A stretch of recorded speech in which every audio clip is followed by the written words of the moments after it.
Making headlines, President returns the amendment to the Judicature Act which proposed reducing the number of Supreme Court justices without ratification. The President's office announced the government offices will be closed for the last 10 days of Ramadan beginning 20th March. And Health Minister says the new 100-bed hospital being developed in Vilimale will cater to the needs of the area's growing population.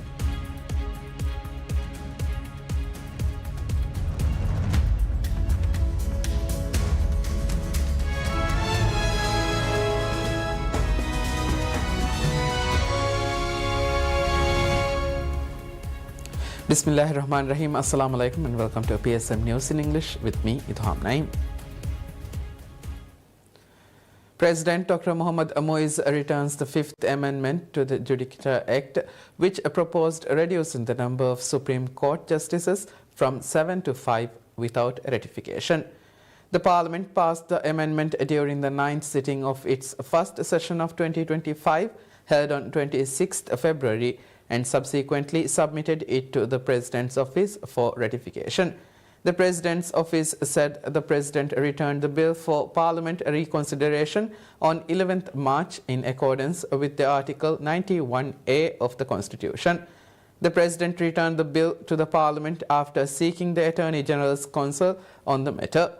Speaking to PSM News, the Attorney General Ahmad Usham shared the Attorney General's office findings upon reviewing the bill on the President's request. According to the Attorney General, the AGO's recommendation to the President took into account the existing provisions of the Constitution and the Judicature Act. The Attorney General said that although both the Constitution and the Judicature Act requires the competence of judges to be assessed in disciplinary cases, the bill does not specify a clear process on how to assess the competence of judges. Noting that 3 Supreme Court justices are currently under suspension due to criminal investigations, the Attorney General stated that there is no way to assess the competence of judges within the period stipulated in the law by ratifying the bill at this time. The President's office announces that government offices will be closed for the last 10 days of Ramadan beginning 20th March. The decision follows a directive issued by the President's office on February 4, 2024, which designates the final 10 days of each Ramadan starting from 1445 as official government holidays.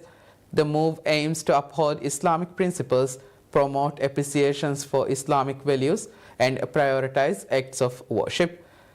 The directive instructs government authorities to ensure the continued provision of essential services and to communicate operating hours to the public during this period. Minister of Health Abdullah Nazim states that the new 100-bed hospital being developed in Vilimale will cater to the needs of the area's growing population as well as alleviate pressure on the country's overburdened healthcare system. He made the remark while speaking on a public service media program. Outlining details on the government's policies to strengthen the Maldives healthcare system, the minister said Vilimale's 100-bed hospital project is a promising project which will significantly reduce strain on the main government hospital, Indira Gandhi Memorial Hospital. The minister further noted that the hospital will serve as a key healthcare facility for the areas linked to the Tilamale Bridge, currently under development, particularly Gulifadu and Giravarfadu. The 100-bed Vilimale Hospital project was arranged during President Dr. Mohammad Moise's official visit to China and is funded through a grant assistance from the Chinese government. The government aims to complete the hospital project and make it operational within 2 years. The existing hospital in Vilimale only has 5 emergency beds and 3 consultation rooms. In many situations, many of the island's 15,000 residents still seek treatment in Male. The minister also provided information on other planned hospital projects, including a cancer hospital, a specialized hospital dedicated for children and mothers, and a thalassemia hospital. According to him, all of these projects are in various stages of planning and practical work is expected to commence within the year. The government believes the development of clinics and the Vilimale Hospital in the Male area would bring a revolutionary change to the Maldives healthcare system. The government said those facilities will enable a system where patients can consult doctors on a triage basis to be established, which will in turn decrease queues at hospitals and improve patient care. The government commissions the construction of a technical and vocational education and training TVET center and a Danal or student accommodation facility in Kurdufushi, Hadal Atoll, as well as another student accommodation facility in Duafaru, Ra Atoll. These projects, overseen by the Ministry of Higher Education, Labour and Skills Development, are critical components of the administration's broader initiative to enhance higher education infrastructure nationwide. A ceremonial event marked the official handover of these projects to two state-owned enterprises. The Road Development Corporation (RDC) will lead the development of the TVET Center, while Fenaka Corporation, a utilities provider, will oversee the construction of the student accommodation in Duafaru. The TVET Center project in Kurdufushi includes the establishment of student accommodation, ensuring students have access to comprehensive facilities. Similarly, the student accommodation project in Duafaru encompasses the development of a training area.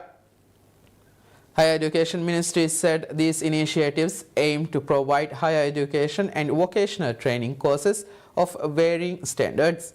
The projects are crucial for the industrial sector, focusing on equipping individuals with the necessary skills for employment in these fields. According to the ministry, a land area of 35,777 square feet has been designated for the TVET Center in Kurdufushi. The facility will include a multi-purpose workshop, 7 classrooms, and information communication technology ICT laboratory, administration and staff areas, dedicated spaces for student services, an auditorium, student rooms, meeting rooms, and a library. The accompanying student accommodation will provide 32 shared rooms, meal provisions through a kitchen and dining area, laundry services, and a sitting area with recreational activities, including a gymnasium. Additional amenities will include toilets, prayer rooms, lifts, and other essential facilities. According to the ministry, a 15,000 square foot land area has been allocated for the training area and student accommodation in Duafaru. This facility will include 31 shared rooms, kitchen and dining areas, laundry services, and sports and entertainment facilities for the students. Maldives Inland Revenue Authority (MIRA) figures shows that the state revenue collections in February have been an increase of 5.4% in comparison to the same period last year. According to figures, MIRA had collected $160.2 million in February, which is also 5.1% more than the expected figure for the month. The increase was primarily down to GST collections, which almost amounted to half the total revenue. GST collections in February were $79.8 million, followed by income tax revenue with $26 million. In addition, $19.9 million was collected as lease period extension fees, $9.7 million as green tax, and $6.6 million as departure tax, according to the figures. During this period, airport development fee amounted to $6.4 million, while US dollar revenue collections stood at $118 million. MIRA said the revenue increase in February 2025 compared to last year was primarily due to the collection of lease period extension fee and the increment in collection of corporate income tax. It added that the initial deadline for corporate income tax coincided with the public holiday, leading to an extension of deadline to 2nd February, which further contributed to the increment in collections. Maldives Transport and Contracting Company (MTCC) reveals that 7 private speedboat operators have shown interest in utilizing the Hemweru and Hulumale ferry terminals for their services. This announcement follows MTCC's call for expressions of interest made at the behest of President Dr. Mohammad Muiz in a bid to enhance transportation services for those traveling between the outer islands and the capital, Male. According to MTCC, the interested speedboat operators plan to cover routes to Femfushi, Mamigili and Diddu in Alif Dal Atoll, Mafushi Guradu, Guli Gafaru and Kashidu in Kaf Atoll, and Tuladu, Hitadu, Goidu, Fehendu and Fuladu in Ba Atoll. According to MTCC, the 7 speedboat operators will be able to utilize the Hemweru and Hulumale ferry terminals, which have the capacity to accommodate up to 15 speedboats daily and cater to approximately 2,000 passengers. MTCC added that the Hemweru terminal will facilitate the simultaneous berthing of 5 speedboats, while the Hulumale terminal will accommodate 3. Each speedboat will be allotted 30 minutes for passenger boarding and disembarkation. MTCC had said that dedicated waiting areas complete with restroom facilities and drinking water will be provided for passengers at both terminals. MTCC also reaffirmed its commitment to continually improving services in response to passenger feedback.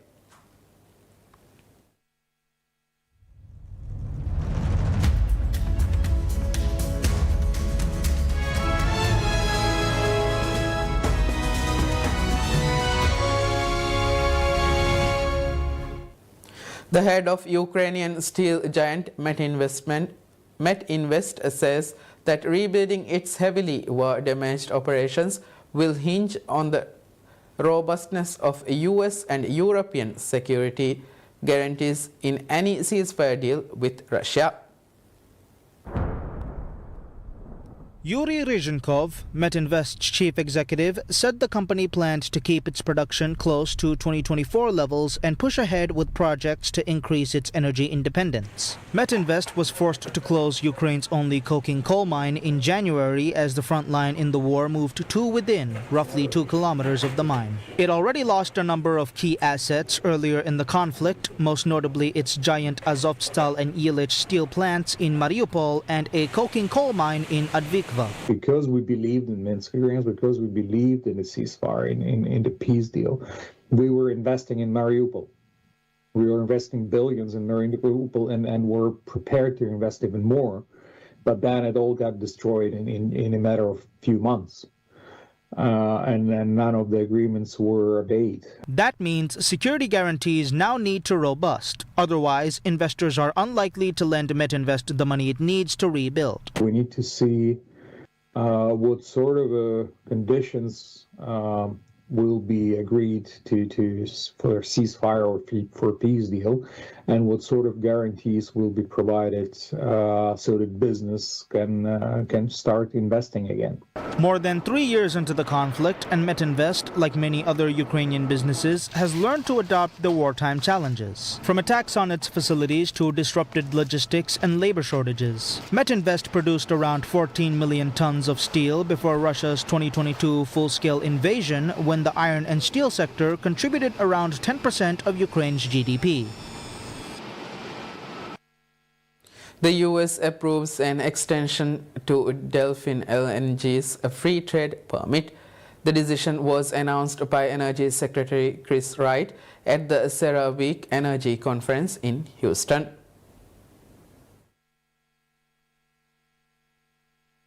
Delfin is developing a floating liquefied natural gas or LNG project off the coast of Louisiana that could see 4 plants with a capacity to produce 13.3 million metric tons per annum of the superchilled gas. It has been seeking a 5-year extension to its non-free trade area export or non-FTA permit to allow it to export LNG to countries that do not have free trade agreements with the United States, citing delays in constructing the plants due to the COVID-19 pandemic. The approval is the 4th since the pro-energy administration of President Donald Trump came to power. Wright said he is pleased to be part of the dismantling of the Biden administration's energy policy. Proud to be part of this administration that's about more energy and more opportunity, not less energy and less opportunity. The position is pretty simple. We're 50 days into this administration. And as you can see, probably not much has happened yet, and it's been boring for everyone in the press corps. But we're hoping to pick it up a little bit. And along that same line, I will sign today what I just announced on stage earlier, which is our 4th action on LNG export approvals. This is for the Delfin offshore LNG export terminal in the Gulf Coast. 1.8 BCF a day of natural gas, the license goes up to. This is a huge amount of American energy, American economic activity that will benefit both our country and our allies abroad who import this. The Biden administration in 2024 paused approvals for LNG export permits pending a study looking at the economic and environmental impact of U.S. LNG expansion. Wright also spoke about U.S. electric vehicles, saying the Trump administration was not against electric cars, but was not for reducing choice and taking American taxpayer money to subsidize wealthy people. He said the Trump administration intends to reverse what he called U.S. electric vehicle mandates.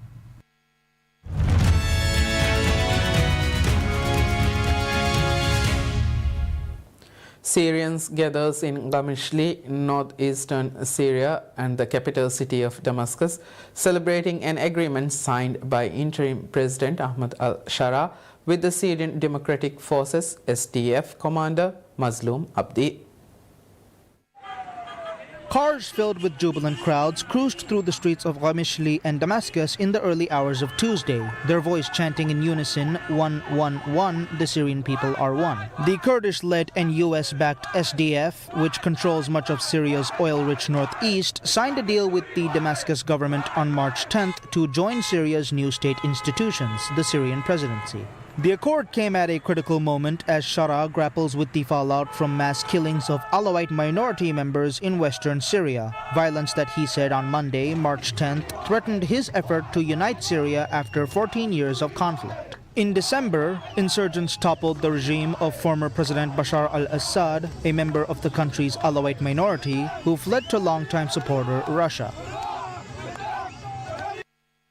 Ukrainian President Volodymyr Zelensky meets with Saudi Crown Prince Mohammed bin Salman ahead of talks between Ukrainian and US officials that Washington hopes will deliver substantial progress towards ending Russia's war with Ukraine. The Saudi state news agency, SPA, reported that the Crown Prince underscored the kingdom's support for international efforts to resolve Ukraine's crisis and achieve peace during the meeting in Jeddah. Saudi Arabia has played a mediating role since Russia's invasion, including brokering prisoner exchanges and hosting last month's talk between Moscow and Washington. Talks on Tuesday between U.S. and Ukrainian officials are the first official session since Zelensky's abortive White House meeting, and Trump's Middle East envoy Steve Witkoff said he had high hopes.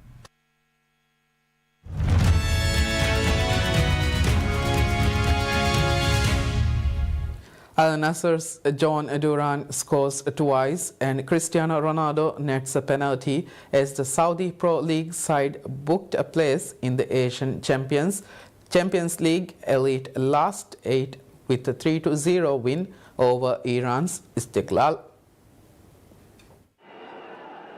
Al Nassr's win in Riyadh came after a 0-0 draw in the first leg in Tehran last week and takes Stefano Pioli's team into the quarterfinals, which will be played in Jeddah as part of a centralized tournament from April 25th to May 3rd. Duran put Al Nassr in front after 9 minutes, with the Colombian lifting the ball over Syed Hossein Hosseini after the Istiklal goalkeeper gifted possession to the striker 25 meters from goal. The Saudis doubled their lead from the penalty spot, Cristiano Ronaldo stepping up in the 27th minute to convert with typical confidence following Mohamed Niknafs's mistimed challenge on Sadio Mane. Istiglal's task was made almost impossible when Mehran Ahmadi was sent off for a second bookable offence late in the first half as he caught Mohamed Al-Fatil in the face with a flailing arm. Duran claimed his second goal of the game 6 minutes from time when he whipped a low strike into the bottom corner, having earlier hit the post as Al Nassr eased through.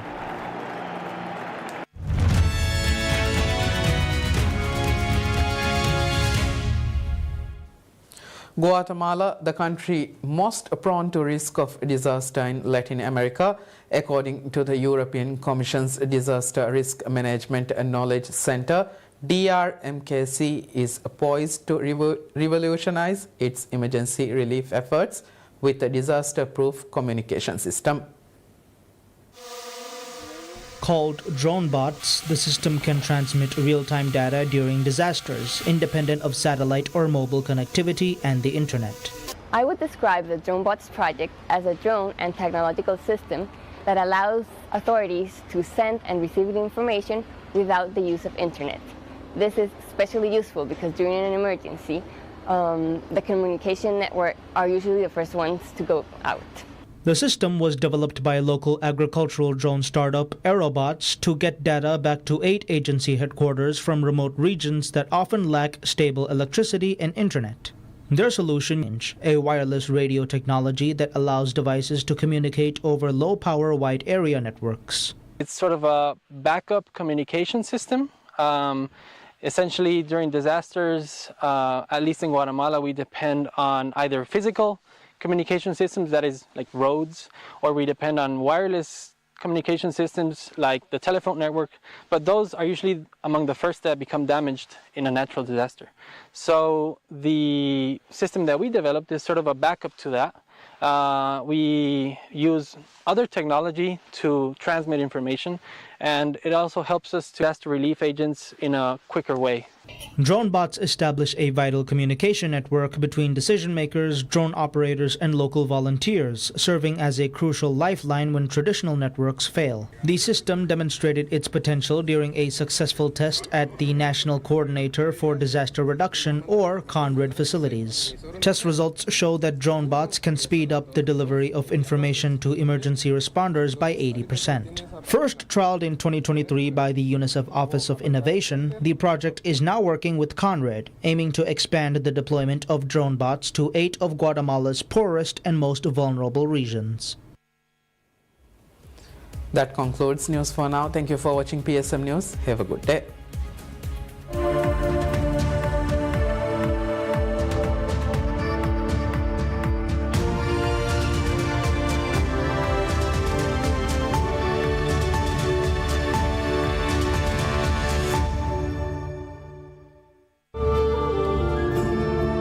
ಬರಕಾತೆರೆ ರಮಲಾನ್ ಮಹುಗೆ ಹೇ ಒಯ್ದುಮಾತ ಹುನಿಯಾ TV ಬಲ್ಲವಾ ಲೋಬಿತಿ ರೈತುನಂ ಅರಿಸ್ಕುರಂ